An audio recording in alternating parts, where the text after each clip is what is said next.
Bonjour, c'est Cryptolyse. Bienvenue dans la quotidienne, notre rendez-vous de 8h du lundi au vendredi pour analyser les news crypto, le marché et bien évidemment le Bitcoin. J'espère que vous allez bien en ce mardi 8 novembre 2022. Avant de commencer, si vous voulez soutenir la chaîne, likez et partagez, ça m'aide énormément et abonnez-vous si ce n'est pas déjà fait. On attaque tout de suite les news, avec notamment l'affaire FTX. Alors, l'affaire FTX c'est peut-être un grand mot, mais en tout cas c'est le combat entre CZ et FTX. Il semblerait que la campagne justement de Binance contre FTX a été liée à des révélations sur le fait que FTX faisait du lobbying contre d'autres acteurs du marché dans leur dos en secret. Alors c'est quelque chose où on sait qu'il y a d'autres acteurs de la crypto qui font pareil, mais a priori ce serait la raison selon laquelle CZ ferait une véritable rupture et vendrait ses FTT.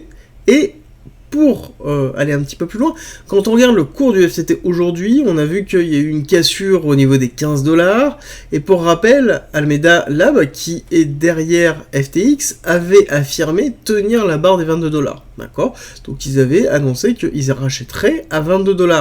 Bon, a priori, on voit que ça n'a pas été fait. Et à côté, quand on voit d'autres nouvelles, quand on regarde un petit peu le cours, vous allez le voir, où on a fait quand même une grosse cassure, on peut se poser la question, est-ce qu'il y a eu une liquidation d'assets pour pouvoir racheter des FTT ?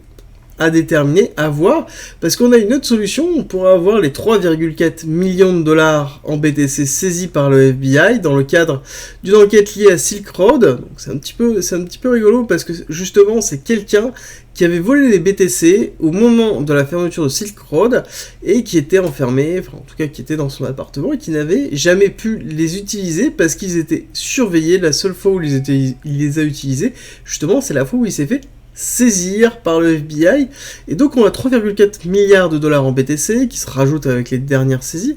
La question c'est, est-ce qu'il y a de la vente ? Est-ce que ça va prendre du temps à se vendre ? Est-ce qu'ils vont le garder ? C'est un petit peu ce qui va être à vérifier dans les prochains jours, semaines, voire mois. Ensuite, nous avons une petite nouvelle qui s'apparente limite à une petite blague, qui est l'euro digital, qui nous annonce que l'euro digital aura une limite dans les transactions et dans les savings, donc c'est-à-dire dans le montant que l'on peut garder sur soi ou placer. Donc ça veut dire qu'on aura quelque chose qui sera ultra limité dans son utilisation. Bon, on voit pas forcément un intérêt. À ce moment-là, autant aller sur de la crypto, je pense que vous êtes tous d'accord avec moi. Ensuite, nous avons Miner Iris Energy, qui est dans le mal. Alors, il faut comprendre que c'est un mineur de BTC canadien qui est basé principalement sur les énergies renouvelables et qui représente à lui seul 1,5% du réseau Bitcoin, ce qui est quand même conséquent, et a priori a des gros soucis financiers. En effet, il a effectué des gros investissements et il est dans l'incapacité d'assumer ses dettes, notamment envers le producteur d'ASIC, alors il explique que c'est principalement à cause de l'augmentation du hash rate, donc de la difficulté du minage de BTC, et du prix du BTC qui fait que chuter. Donc forcément, quand on a une augmentation de la difficulté couplée avec derrière une diminution du prix, c'est forcément très compliqué. Et il va falloir suivre un petit peu l'évolution de la situation de ce mineur-là, parce que je pense que ce n'est pas le seul. On est quand même sur un mineur qui repose principalement sur l'énergie renouvelable, donc avec des deals électriques très faibles. On est dans les alentours de 3, 4, 5 centimes le kilowattheure, donc on est sur quelque chose qui est vraiment faible par rapport à du carboné. Et on est sur une entreprise qui a fait énormément d'investissements dans l'achat d'ASIC performants, donc on est sur des performances hautes.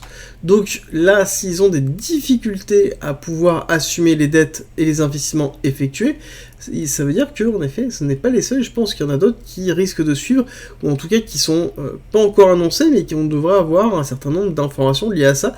Et si jamais on a un dépôt de bilan d'un certain nombre de mineurs, ça va être très important à retenir parce que ça veut dire qu'on aura une diminution de hash rate, une diminution de la difficulté, donc une augmentation de la rentabilité d'autres mineurs. C'est un peu le principe de la thèse du dernier survivant, et sur lequel on aura certainement pas mal de ventes de ASIC, mais aussi de BTC, parce que quand on fait un dépôt de bilan, ça veut dire qu'on liquide les positions, les assets, qu'elles soient passifs, actifs, tout ce qui appartient à la société sera liquidé pour pouvoir payer les créanciers. On a terminé sur la partie nouvelle, on va attaquer la partie technique. Je vous rappelle que le Discord, qui est entièrement gratuit, est à disposition en commentaire et en description. C'est un lieu dans lequel on regroupe toutes les informations sur la blockchain, le trading, l'investissement, tout ce qui est lié globalement à la crypto et dans le Discord. Donc n'hésitez pas à nous rejoindre. Et pour ceux qui veulent soutenir la chaîne, ceux qui veulent soutenir le Discord et aller plus loin, nous avons mis en place une partie premium avec plein d'avantages, beaucoup de contenu, plus de 100 vidéos et 300 pages de guides et de formations structurées dans un parcours pédagogique. Nous avons des stratégies de trading, des stratégies d'investissement, des lives hebdomadaires, des briefs quotidiens que j'effectue sur le marché, et on augmente continuellement le contenu toutes les semaines. Donc n'hésitez pas à nous rejoindre et je vous mets une petite vidéo en haut à droite explicative si vous êtes curieux, et on attaque la partie technique avec principalement notre explication habituelle de notre hypothèse héliotiste de vague 1, vague 2, 3, 4, 5 vagues d'impulsion terminées en avril 2021. Actuellement nous sommes dans un retracement A, B, C, B avec extension, donc très forte B qui nous a donné le dernier ATH effectué en novembre 2021. Et nous avons entamé la C, C avec extension, très profonde, avec une extension de 382 de la A sur la B. Donc on est sur une extension très forte, classique. En tout cas, on est sur des niveaux classiques sur de l'héliotisme vraiment simple. Et donc on est aussi dans une zone de retracement long terme achat, 618 786, d'accord, entre 26 000 et 15 000 $, qui est un petit peu aussi la zone de neutralité dans laquelle je pense qu'on risque de se trouver pendant un certain temps, donc une zone dans laquelle on risque d'osciller. Si je dis osciller, ça veut dire qu'en effet on peut aller plus bas. Plus bas, il y a deux niveaux. Il y a le niveau ici du 786 à 15 000 $, donc qui serait en même temps le top de la 1, et le second niveau serait l'objectif 1,618 de la prolongation de Fibonacci de la descente de la C par rapport à l'impulsion de la A. On serait à 10 000. Il faut savoir que ces deux niveaux vont être des niveaux de support excessivement importants. Maintenant, au niveau des liquidités, on n'a quasiment plus de liquidités en dessous de 14 000. Donc l'incentive fort, en effet, serait un retour aux 15 000. Mais pour descendre aux 15 000, il faudrait un certain nombre de nouvelles très fortes sur l'écosystème crypto, chose qu'on commence à avoir actuellement. Clairement, par exemple, le fait qu'un FTX ou une grosse structure comme FTX puisse perdre, tout simplement, ça va être un dépôt de bilan, entraînerait une catastrophe identique à Terra Luna, voire à Celsius, sur l'écosystème crypto, et qui serait vraiment propre à l'écosystème crypto. Donc là-dessus, il faudrait faire très très attention aux différentes nouvelles qu'on pourra avoir et au combat qu'il y a entre CZ et FTX. Beaucoup de personnes vont sortir des fonds de la plateforme, surtout qu'ils avaient drainé énormément de fonds avec le FTX Earn, et beaucoup de personnes sont en train de sortir, ou sont sorties. Donc du coup, on se retrouve sur une politique, ou en tout cas une problématique possible de bank run, dans lequel on a un manque de liquidité, ce qui a entraîné notamment Celsius dans le mal. Mais bon, je pense qu'on est quand même relativement loin, il faut prendre un petit peu de recul, FTX reste un acteur majeur. Alors c'est vrai que 3 ici aussi l'été, on le rappelle, mais voilà, il faut prendre une politique de risque, considérer qu'en effet on est dans une période d'instabilité, avec, on rappelle, les chiffres de l'inflation qui tombent cette semaine, les mid-terms qui tombent ce soir, enfin cette nuit, dans lequel on peut avoir un retournement de politique clair et net dans les mois qui viennent, et donc forcément quelque chose d'assez agressif. On a la problématique FTX-CZ, sur lequel on a un combat entre les deux, même si CZ dit que ce n'est pas un combat. Néanmoins, on se retrouve quand même sur quelque chose où c'est assez agressif, et on prend un petit peu de recul, notamment on a des assets comme le BTC et le Sol, qui prennent excessivement cher en termes de prix, avec notamment la baisse du FTT, parce qu'ils sont liés directement dans la notion de collatéralisation de FTX. Donc on est dans quelque chose sur lequel il va falloir faire attention aux différents supports. On va zoomer ici pour bien comprendre. On voit qu'on est toujours dans cette schématique que je vous ai présentée notamment hier, vague 1, 2, 3, 4, 5 impulsive. Terminé ici, retracement A, B, C. Donc là on aurait fait une A puissante, hein. Regardez-moi ces bougies qui ont été notamment lancées très très vite. Si on regarde en 1 heure, vous allez voir que c'est ce matin, c'est à 5h du matin où ça a commencé vraiment à chuter. Ouais, 5h, 6h, on a eu 5h, on a eu le départ, 6h, on a eu vraiment l'accélération, et dans lequel on voit vraiment une chute dans lequel on valide aussi le CARST, SO, UT, UTAD, donc la distribution, validation, cassure de la distribution, accélération, logique, étant donné qu'on est allé chercher les liquidités de cette zone-là, donc les clusters de liquidation, on est allé chercher l'objectif ici de 1,618 à 19 500, on a fait même une petite incartade qui a été ravalée quasiment instantanément à 19 350, dans lequel on a tout simplement clean toutes les liquidités qui se trouvaient en dessous. Ici on avait un gros bloc de liquidités, on a tout récupéré, on a tout wipe. Les prochaines liquidités sont très basses, sont très basses, sont en dessous de ce niveau-là et sont dans les 17 000, d'accord? Donc il faudrait aller très bas pour aller chercher les prochains niveaux de liquidité. Maintenant, ce qui est attendu, c'est est-ce que on part dans une réaccumulation, donc distribution-accumulation. Donc ici, on aurait un travail du prix qui s'effectuerait avec notamment une prise de liquidité avant un mouvement haussier, ce qui serait logique, étant donné qu'on n'a pas cassé, je rappelle, de plus bas, et dans lequel on aurait une réaccélération haussière pour pouvoir aller taper des plus hauts. Dans la schématique ici de la ABC, on pourrait très bien avoir, comme je vous l'ai montré, une A très forte, et sur lequel on pourrait avoir ensuite une B très forte à aller chercher des liquidités, et avoir une C, pareil, avec extension derrière. D'accord, on pourrait avoir quelque chose qui se met de ce style-là. Donc, il faut garder en tête ce qui risque de se passer ici dans la zone où nous venons d'arriver. Zone qui risque d'être impactée, cette fois-ci, par notamment ce qui pourrait arriver aux US avec la mise en place des midterms. À savoir que toute cette partie-là n'est pas liée au Nasdaq. On ira le voir tout à l'heure, le Nasdaq se porte plutôt bien, donc ceci n'est pas lié au Nasdaq. Et donc là, on a quelque chose qui est propre, un dump propre justement à la crypto-monnaie. La question, elle est, est-ce que c'est lié au marché général? Est-ce que c'est lié à un dump des bitcoins de Silk Road? Est-ce que c'est lié à une vente massive de FTX pour pouvoir assurer un rachat et un maintien du FTT? Bon, voilà, à vous de me dire ce que vous en pensez en commentaire. Moi, personnellement, là, c'est juste une validation technique d'une distribution cassure baissière. Ça reste pour l'instant que ça. Et il va falloir surveiller de toute façon le reste, voir ce qui peut se passer. On attaque la partie order flow. Order flow qui est plutôt positive. Ça y est, on a une forme de directive qui est en train de se donner. On repart à la hausse ici sur les top traders. Ici, on revalide une hausse au niveau des 50, donc ici, on est plutôt bull, majoritairement, donc sur Binance. On a fini la descente, ici, de l'open interest suite à l'accélération haussière, cassure, et là, par contre, on n'a pas d'augmentation. Donc ça veut dire que là, il va falloir surveiller dans la journée, est-ce qu'on a quelque chose qui oscille de ce style-là, ou est-ce qu'on a quelque chose qui va monter? Si on a quelque chose qui monte, ça veut dire qu'on va faire un short squeeze possiblement, et donc là, il faudra faire très attention à une augmentation assez forte. Si on a quelque chose qui est assez mou du genou comme ça veut dire qu'on est en période d'accumulation. Donc ça veut dire qu'on prépare une possible accélération. L'autre cas serait d'avoir une inversion, donc ça veut dire une cassure baissière, donc ça veut dire qu'on irait redescendre en dessous de ce niveau-là au niveau des pourcentages des top traders, on aurait quelque chose, alors, soit qui monte ou soit qui inverse là-dessus, ce serait assez peu important, et ici on aurait une augmentation de l'open interest, et là à ce moment-là on aurait la mise en place de short, d'accentuation, donc on aurait quelque chose qui chuterait très fortement au niveau de l'order flow, un petit peu la schématique.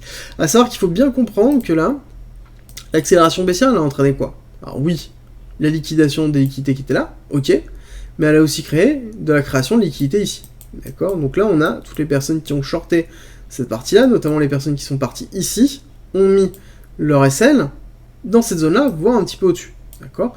Donc ça veut dire que si on continue à descendre, on va renforcer la liquidité, mais surtout, si jamais on repart à la hausse, là on a la possibilité de faire un short squeeze. Short squeeze qui serait assez fort. Et à savoir que l'order flow est en train de nous dire que potentiellement on pourrait aller faire un gros short squeeze assez vite, soit au cours de la journée, soit dans les journées qui viennent. Donc il va falloir surveiller un petit peu ce qui se passe au niveau de l'open interest et au niveau de la mise en place des structures des top traders. Ensuite, nous avons le Nasdaq. Nasdaq sur lequel, voilà, comme ça je vous dis, qu'on a une journée où, au niveau du Nasdaq où c'est plutôt plein. Donc la chute de ce matin n'est pas liée au Nasdaq, c'est vraiment propre au marché crypto. Donc ça veut dire que c'est soit lié à des cascades de liquidation, soit lié à un mouvement baissier, donc à un dump baissier fort, mais bon. Là, on va regarder après en une heure pour essayer de voir une corrélation. Vous allez voir qu'il n'y en a pas forcément.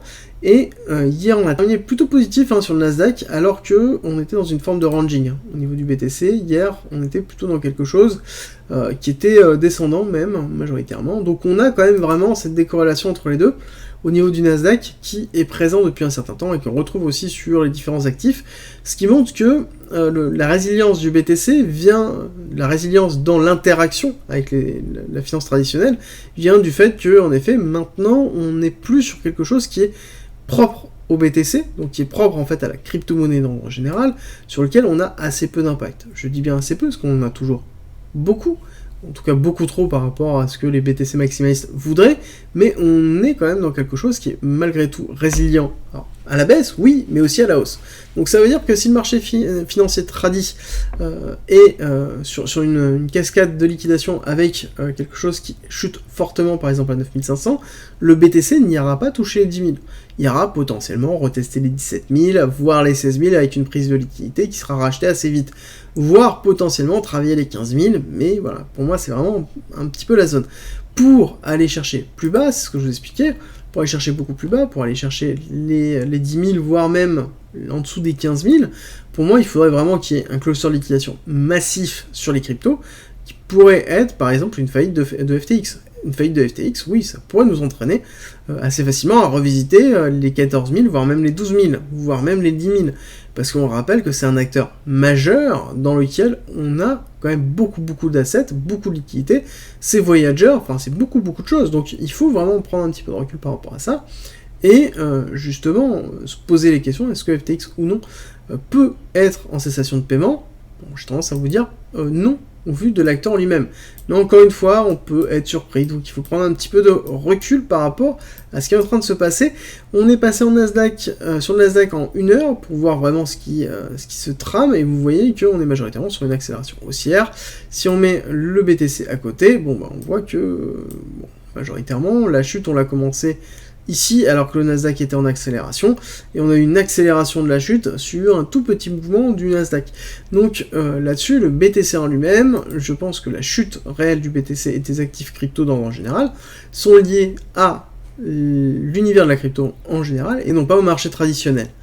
Ensuite, on attaque le DXY, comme d'habitude, l'indice dollar, sur lequel on voit qu'on a fait un plus bas, réaccélération haussière, sans break-off structure aussi, on a fait une grosse cassure vendredi, validée par hier, grosse cassure, pareil, réaccélération haussière aujourd'hui, on pourrait très bien avoir une cassure baissière, et il faudrait de toute façon avoir une cassure baissière, il faudrait revalider avec une structure baissière, hop, donc high, high, high, low, low, et donc il nous faudra un low par là. Donc on a des hauts de plus en plus bas, et on a des lows de plus en plus bas aussi. Donc on est bien dans une structure baissière dans laquelle on pourrait attendre, peut-être potentiellement un retest ici, mais en tout cas une cassure baissière. Si jamais on a par contre ici un retest très fort, on pourrait avoir la mise en place d'un canal de compression qui pourrait nous donner soit un mouvement impulsif aussi très fort, soit baissier très fort. D'accord, on pourrait avoir les deux, et là-dessus, il faudrait vraiment surveiller, parce que, en effet, ça pourrait être un signe, justement, d'une contraction pour préparer un mouvement fort. Donc là-dessus, la notion de canal de compression, il faut vraiment pas le laisser de côté, dans lequel on peut avoir des mouvements impulsifs très forts, et on sait que le DXY va avoir un impact très fort sur l'ensemble des actifs, crypto compris.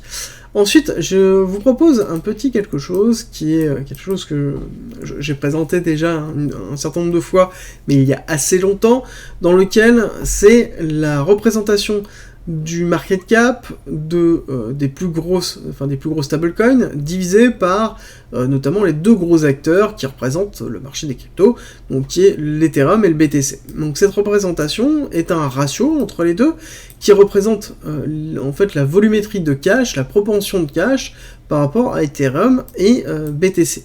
Et on voit qu'on a eu une grosse augmentation, donc en juin, avec notamment la cassure et la peur qui a eu lieu notamment avec Celsius, qui a été beaucoup plus importante d'ailleurs que Terra Luna. Quand on regarde l'accélération que l'on a eue ici, c'est vraiment une accélération propre à la peur, dans laquelle on a eu vraiment une forme de capitulation, et là même on pourrait vraiment vérifier et valider que c'est une capitulation, parce qu'on a eu un retrait massif et une augmentation massive de la part des stablecoins, donc du cash, dans dans les crypto-monnaies, et dans lequel, depuis, on a une forme de validation d'une chute avec une distribution qui est en cours, sur lequel on pourrait avoir une cassure baissière, mais qui est quand même un petit peu faiblarde, parce que on a quand même ici potentiellement des divergences haussières qui sont en train de se mettre en place, avec potentiellement une réaugmentation du cash, d'accord, une réaugmentation des parties de cash, qui pourrait être symptomatique d'une annonce, notamment d'un retournement avec une cassure à 15 000.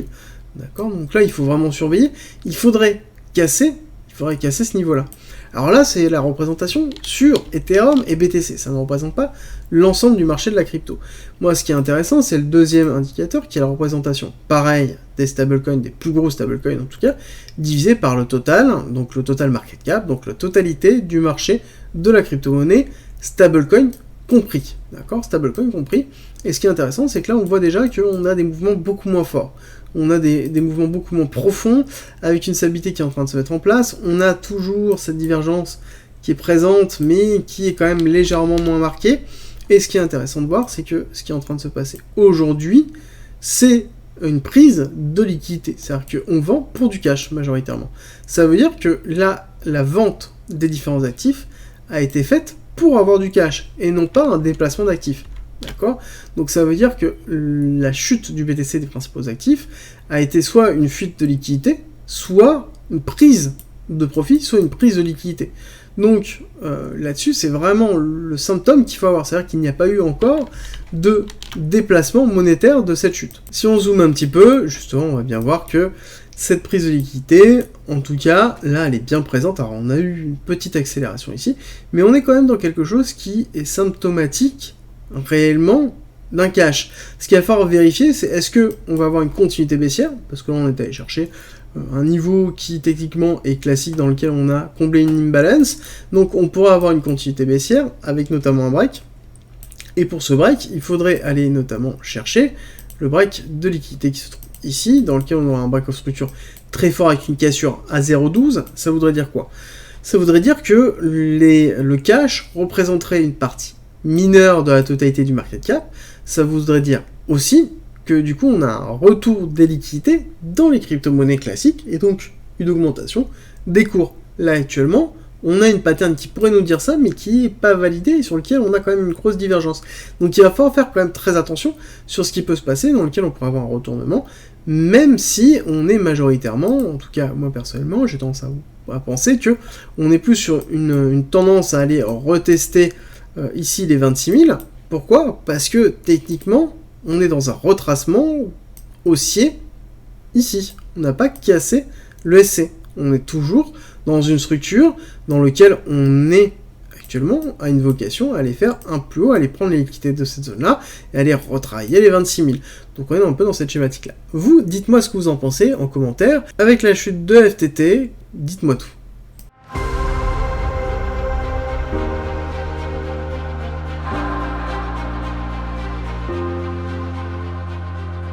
Si tu aimes mon contenu, n'hésite pas, partage, like, ça m'aide énormément, et rejoins-nous sur Discord.